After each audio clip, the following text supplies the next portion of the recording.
Good morning. आज हम ERP executive के बारे में बात करते हैं कि ईआरपी जो पर्सन होता है उसके बस मेन जो जनरल रिस्पॉन्सिबिलिटीज हैं उसके बारे में बात करते हैं, राइट। General information.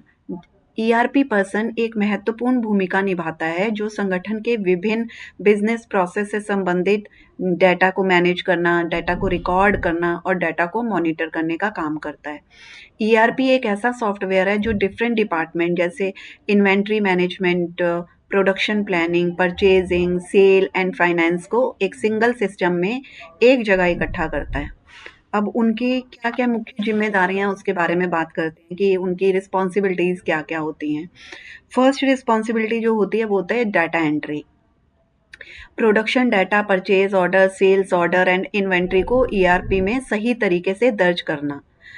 ये उनका मेन काम होता है और ये बहुत ही इम्पोर्टेंट भी होता है कि अगर मान लो आपने किसी बैग की एंट्री की है, आपने सिर्फ ये लिख दिया कि बैग, अब वो किस तरह का बैग है उसमें सारी डिटेल से एंट्री होनी चाहिए।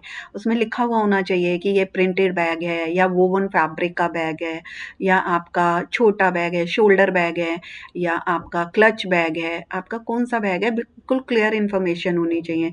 साथ में पिक्चर का कॉलम है तो आपको पिक्चर भी लगानी चाहिए ताकि ईज़ी हो काम करना। अगर पीओ काटो तो उस टाइम में आपको पता होना चाहिए कि ये कौन-सा बैग है। एकदम से पढ़कर समझ आ जानी चाहिए, नहीं तो इतने सारे आइटम नंबर्स लिखते रहोगे तो वैसे काम नहीं होगा ना। तो उस तरह से आपको करना चाहिए सारा। अब मान लो आपने स्टिचिंग की एंट्री की है तो लास्ट में स्टिचिंग या कुछ ऐसा लिखना चाहिए कि आपको पीओ काटते हुए फिर कोई प्रॉब्लम नहीं होएगी, आप एकदम से काम कर सकते हो। सिस्टम मैनेजमेंट, ये सुनिश्चित करना कि ईआरपी सिस्टम सही तरीके से अपडेट हो और डे टू डे ऑपरेशन के लिए कार्य कर रहा हो। आपको सिस्टम का ध्यान रखना चाहिए कि उसमें अपडेट है कि नहीं है। अगर मान लो कोई उसमें कोई काम नहीं हो पा रहा है, पीओ नहीं बन पा रहा है, तो आप जहाँ से सॉफ्टवेयर लिया है वहाँ कॉल करके उसे ठीक करवाओ ताकि आपका काम बिल्कुल स्मूथली चल सके। देन कोलैबोरेशन, अदर डिपार्टमेंट जैसे कि प्रोडक्शन, फाइनेंस, सेल्स के साथ मिलकर काम करना और उसे सही संगठन में डेटा को कंसिस्टेंसी के साथ सुनिश्चित हो सके, मतलब कि आपको बिल्कुल सही से उसके अंदर सबके सहयोग के साथ मिल करके बात करके उसमें डाटा की एंट्री करनी चाहिए, काम करना चाहिए। सबके साथ मिल कर के काम करोगे तो काम स्मूथली निकलेगा और जल्दी निकल जाएगा। देन रिपोर्टिंग, निर्णय लेने में सहायता करने के लिए ईआरपी सिस्टम वेरियस रिपोर्ट तैयार करना और उनका डिसीजन मेकिंग करना। मान लो आपने एक एसओ बनाया है, एसओ के अंदर आपने सारे आइटम्स लिख दिए हैं कि किस तरह कौन सा आइटम लग रहा है, कितना लग रहा है, उसकी एवरेज क्या है। जब वो इकट्ठा बन जाता है तो उसका बिल ऑफ मटेरियल निकाल करके मर्चेंडाइजर को देना होता है, तो उसकी पूरी रिपोर्टिंग आपके पास निकल जाती है।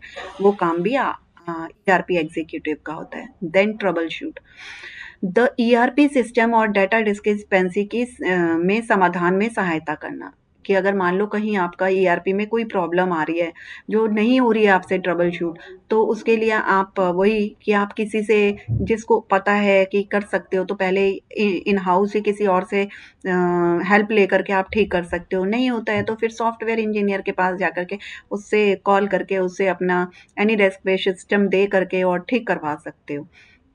ईआरपी एग्जीक्यूटिव ये सुनिश्चित करने में महत्वपूर्ण भूमिका निभाता है कि ईआरपी सिस्टम बिजनेस को सुचारू संचालन means smooth operation and decision लेने की प्रक्रिया का समर्थन करती है। तो ईआरपी वाले का बहुत इम्पोर्टेंट रोल होता है और काम बहुत आपको बिल्कुल बिल्कुल एक्यूरेट करना चाहिए। ठीक है, थैंक यू।